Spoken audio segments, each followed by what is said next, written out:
Sailboats. Yeah. Got a half-decent telephoto on that? I have another lens, but I didn't bring it. Approved.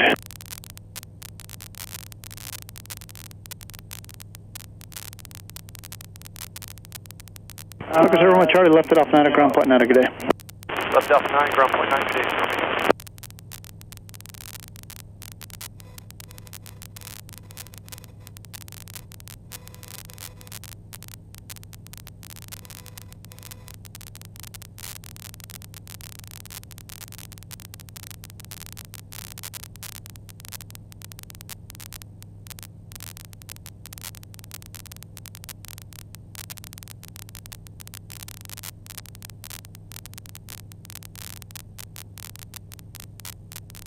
Number 51 Kilo, what's direction of flight again?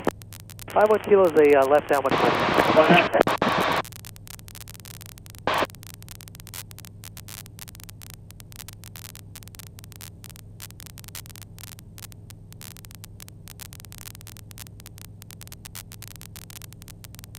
Just 513 Ski Foxtrot, Boeing Tower, runway 14 left, left turn, clear for takeoff. Altimeter 3003. Mile left, runway 17 first and 5 dimensional contact with Bravo.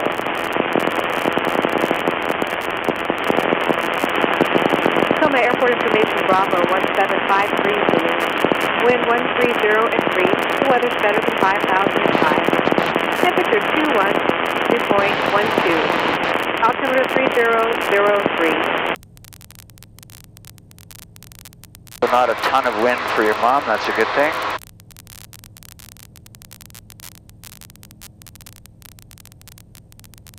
So the cabin that I used to rent is down on that point over there, just underneath the blue spar on the wing. Right on the point of land, or pretty close to the Watauga Beach, it's called. Beautiful spot.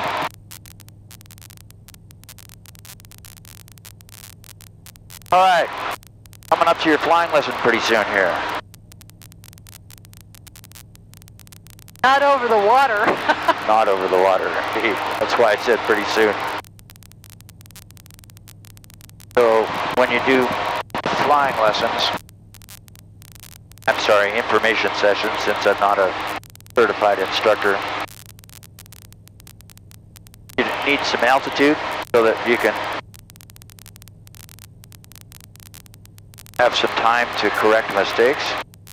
One of the things that's really helpful is observing wind, and there's a perfect observation thing, the smoke on the left hand, down on the beach down there. Do you see it?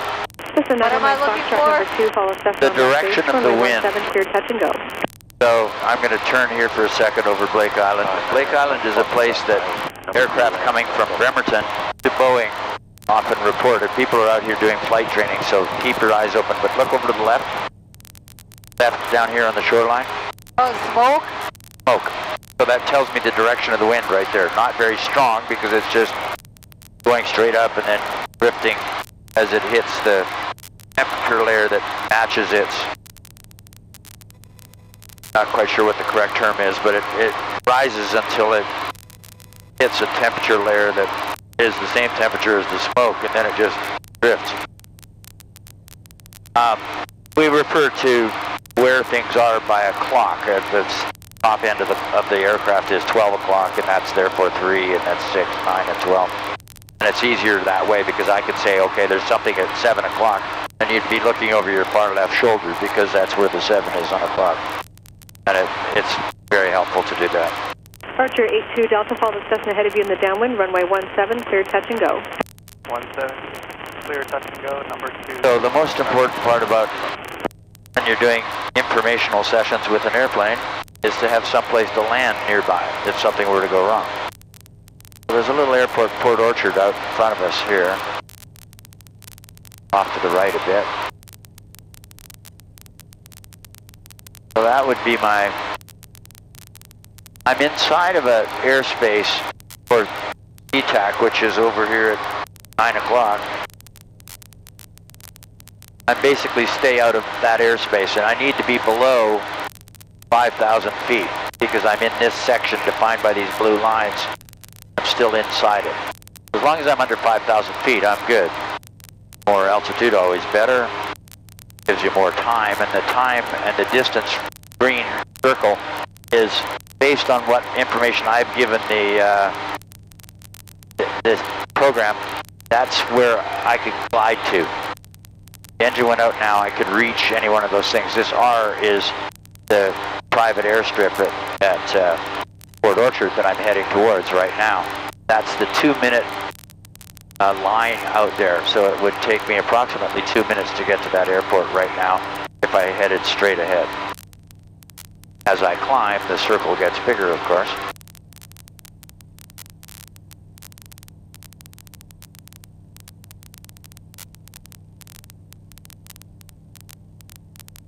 So we're going to climb to 3,500 feet and then level off.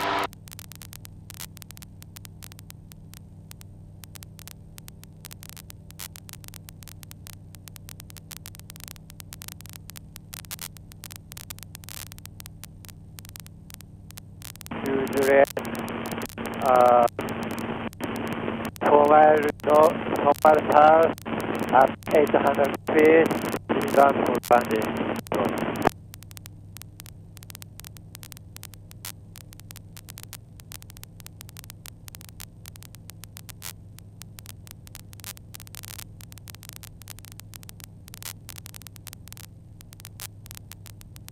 It happens, there's also a private airport right underneath us. That is a grass strip that you might be able to see directly underneath out your door. You might be able to see it. Let's just circle and see if you could choose where to land. 3 Delta is going right. 2 Delta right.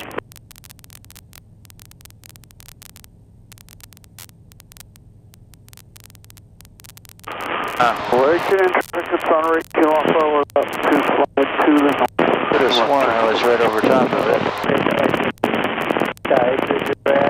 A road in the woods. 7-3 touch and go. I see. There it is. Right there. Oh, yeah. That's where I get some of the repair work done. But a better strip for practicing. So your mom is flying out of Loma Narrows, which is over here at 10 o'clock, about 10 miles out. See that sort of scar on the horizon? Okay. Alpha 1 for runway. No, it's light brown field amongst the trees over. Oh, yeah. Tower right turn on course approved. Runway 17 cleared for takeoff. Traffic approaching base. So first things first, if I ever wanted to land there, Departure 58 Alpha. I would want to listen to their weather. 458 Alpha. This is Niner Mike Foxtrot number 2. Follow our which I already have done once. Runway 17 clear 2. Altimeter 3003.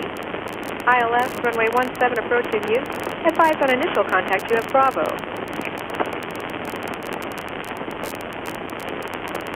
Tacoma Airport Information Bravo 1753 Zulu. Wind 130 at 3. The weather's better than 5,005. Temperature 21. Bravo, Roger, okay. number 3. Follow the Cessna head in the downwind. Okay. Runway 17 clear to land. So, we have lots of opportunity to glide to the airport that is right down here in front of us. It's on the far side of the highway. We would land on the highway if nothing else. But near the gravel pits, there's a runway. So, let's go show it to you. Long gravel pit, so off here at 11 o'clock, off the nose, I'll turn and you'll see it off to the right. Well, I see the gravel pit. No, wrong pit. Sorry. Coming around 1 o'clock, 2 o'clock. Okay. You see an I see an airport. That's it. That's Port Orchard Airport. Oh. That's our emergency landing spot. So, we're at 3,800 feet. The airplane is more or less trimmed. That's what this little button does. What I want you to do is take your right hand and just rest the fingertips on the stick, and put your feet on the rudder pedals so that you can feel me doing this. All right, so pulling the stick back, of course, raises the nose of the airplane. The airplane starts to climb. Pushing the stick forward a little bit, just small gestures, makes the airplane start to descend. Halfway between those two gestures is level flight. That's what level flight looks like. You kind of look out one wing, look out the other wing if they're more or less balanced. And if you are not moving across the horizon, if the nose is staying pointed at the same thing, then you are more or less straight and level. Now we're just climbing a hair. I want to be near to that airport, so first I look out, make sure there's no traffic. Then I move the stick off to one side a little bit, and then if I didn't do anything, it would keep rolling over, so I bring it back just a hair. Now it stays in a roll, and we start turning across the horizon. I'm going to roll out when I point at that highest peak over there, the first highest one. Right? What's it called? I don't know. Okay. So I roll out. I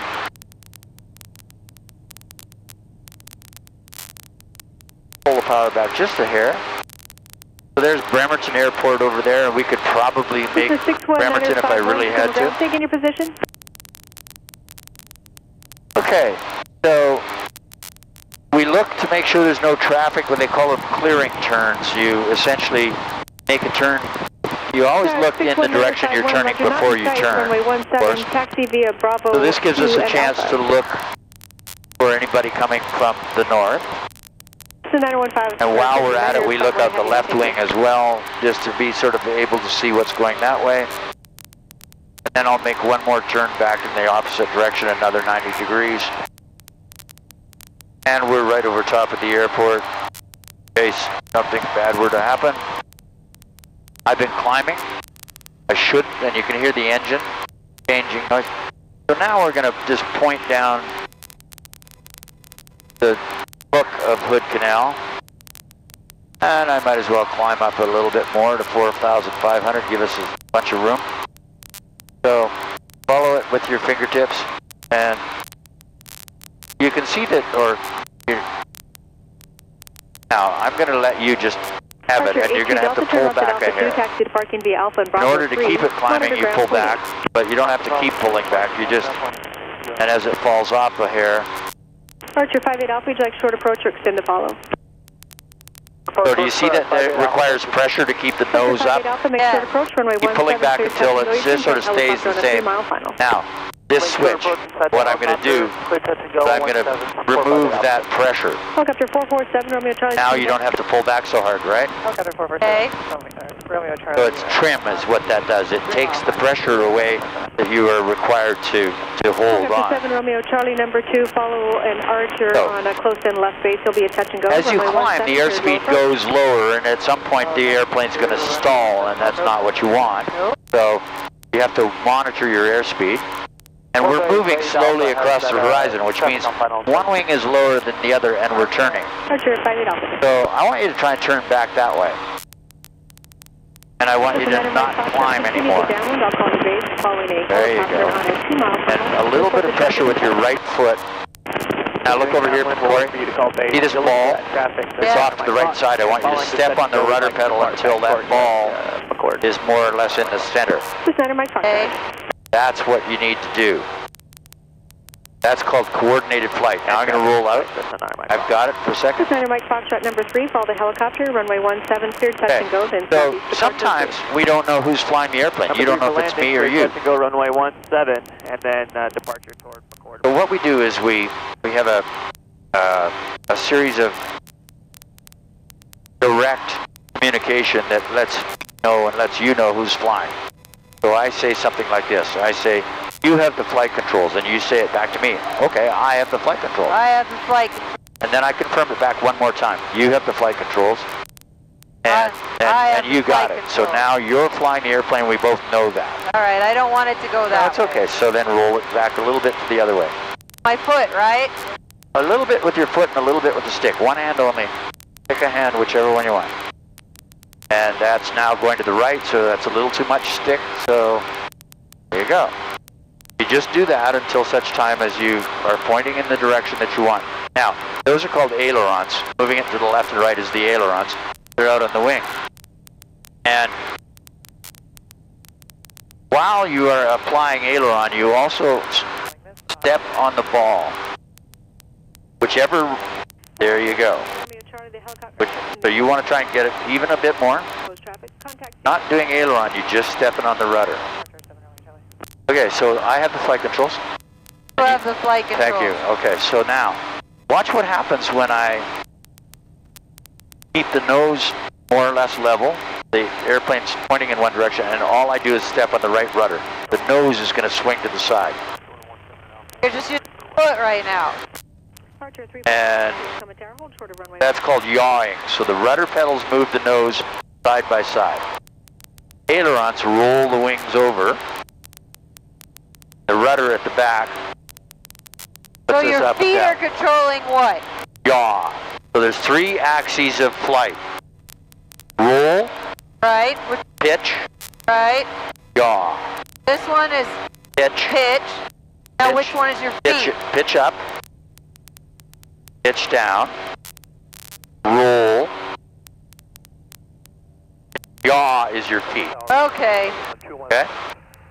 So I want the nose to follow, I want the tail to follow the nose. The way I know that is this ball. If the tail is not following the nose properly, the ball is off center.